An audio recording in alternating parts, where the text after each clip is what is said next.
Salam, bugün sizinlə daha maraqlı bir sualın həllinə baxırıq. Deməli, bu ifadə 0 olarsa, x plus 1 bölünsün x ifadəsinin həllini bizdən tapmaq istəyir. Deməli, x kvadrat minus 4x plus 1 bərabərdir 0. Bu misalın həllini iki cür yazmaq olar. Birinci yol ondan ibarətdir ki, verilmiş ifadənin hər bir tərəfini x-a bölürük.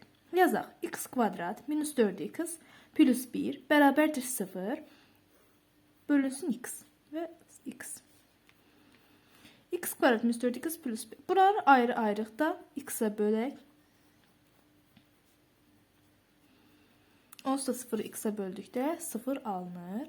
X kvadrat x-a böldükdə alınır x. Çıxılsın 4x bölünsün x. X'lar getdi. Çıxılsın 4.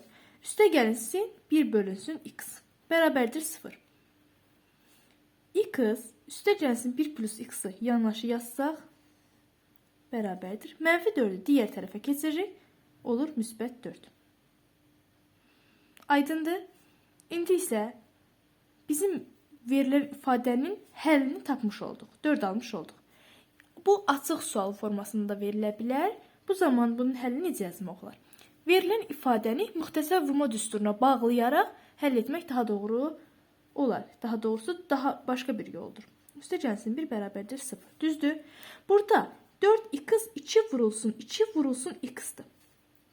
Bunu müxtəsər vurma düsturuna bağlamaq üçün hansı müxtəsər vurma düsturuna bağlayırıq? A minus b'nin mütərizə baş kvadratını bağlamaq istəyirik. Onun üçün də onun açılışını a kvadrat plus minus olduğu üçün minus 2ab plus b'nin kvadratı şəklində yazıb sonra isə a minus b'nin mütərizə baş kvadratı şəklində bağlamaq lazımdır.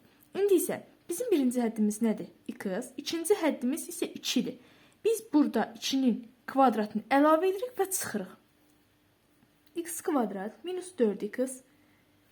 Bunu açıq şəkildə ona görə yazdıq ki, hədlərin hansıdır onu qeyd edək, göstərək. Çıxılsın. Birinci üstə gəlsin 4, sonra çıxılsın 4, üstə gəlsin 1 bərabərdir 0. Düsturda həmişə görürük ki, müsbətə bağlanır. Ona görə bizə lazım olan hissə müxtəsər vurma düsturuna bağlamaq üçün lazım olan hissə budur. Yazırıq. X minus 2'nin mütərizə başı kvadratı mənfi 4 plus 1 necə elədir? Mənfi 3 bərabərdir 0. Buradan alınır. X minus 2'nin mütərizə başı kvadratı mənfi 3'ü digər tərəfə keçirdik. Oldu müsbət 3. İndi isə hər iki tərəfdən kök alırıq. Kök aldıqda kökdən getdi kvadratı. X minus 2 bərabərdir kökdə 3. Buradan x'i tapmaq üçün kökdə 3'ün üzərinə 2 gəlirik. Aydındır. İndi isə bizdən soruşulan ifadəni x plus 1 bölünsün x-da, x plus 1 bölünsün x-da bu x'i yerinə yazırıq. Yazaq. Kökdə 3 plus 2 üstə gəlsin 1 bölünsün kəsirin qarşısında x. Kökdə 3 plus 2. İstəsən, demək bunu ortaq məhricə gətiririk. Kökdə 3 plus 2. Və bunun üçün də kökdə 3 plus 2 çarpaz olaraq kökdə 3 plus 2'ye vurulacaq.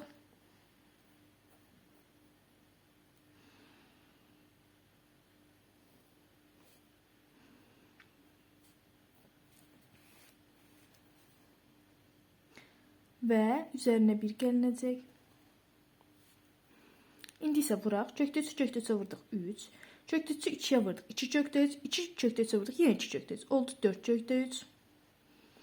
2'ni 2'ye vurduq 4. Plus 4. Və plus 1. Məxrəc olduğu kimi qalır. Bərabərdir. 3, 4, 7 plus 1. 8 plus 4 kökdə 3. 4 kökdə 3. Aydındır. İndi isə kökdə 3 plus 2 bərabərdir. 8 və 4 kökdə 3'dən 4 ortaq vuruq olaraq mütərizə xaricinə çıxarılır. 2 plus kökdə 3 bölünsün kökdə 3 plus 2 bərabərdir. Kökdə 2 plus kökdə 3 və yaxud da kökdə 3 plus 2 eyni deməkdir, eynidir. Bunlar ixtisar qeydir və qalır 4. Aydındır. Yenə də həminki burada birinci qaydadan aldığımız 4 cavabını almış oluruq. Və beləliklə 1 plus 1 bölünsün x'in cavabı 4'dür. İzlədiyiniz üçün təşəkkürlər.